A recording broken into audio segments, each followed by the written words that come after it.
வணக்கம் நேயர்களே, நாங்கள் தான் உங்கள் ஜெஃப்னா டைகர்ஸ் யூடியூப் சேனல். 4 பக்கமும் கடல் கொந்தளித்து மூழ்கப்போம் இலங்கை என்று கூறிய முனிவர்களின் வாக்கு தற்போது உண்மையாக நடக்கிறது. திக்வா புயல் இலங்கையில் நாடு தழுவிய பேரழிவை ஏற்படுத்தியுள்ளது. டிசம்பர் 2, 2025 காலை மேலும் பல மாவட்டங்கள் பாதிப்படைந்துள்ளன.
இத்துடன் உணவு பற்றாக்குறை இருக்கும், குடிமனைகள் சேதமானது, மருத்துவ வசதிகளின்மை, மின்சாரம் துண்டிப்பு, தொலைபேசி வலையமைப்பு துண்டிப்பு போன்றவை எல்லாம் மக்களை இன்னும் பீதிக்குள் உள்ளாக்கியுள்ளது.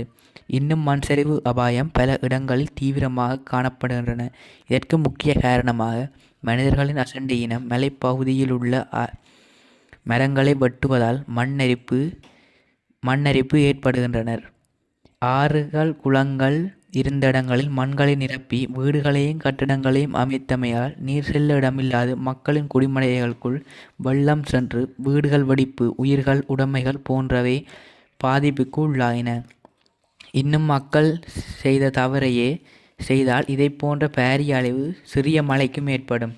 இன்னும் இராணுவம், போலீஸ், தனியார் சங்கங்கள் மீட்பு பணியில் குளங்கள், ஆறுகள் சுத்திகரிப்பு பணிகளிலும் மிகவும் தீவிரமாக ஈடுபட்டுள்ளனர். இலங்கைக்கு அமெரிக்கா, சைனா, ஜப்பான், மாலைதீவு, இந்தியா, லண்டன் போன்ற நாடுகள் நிதி உதவியும் வழங்கியுள்ளது. நன்றி நேயர்களே. சப்ஸ்கிரைப் செய்து பெல் ஐக்கானையும் கிளிக் செய்து லைக் அண்ட் ஷேர் பண்ணுங்கள்.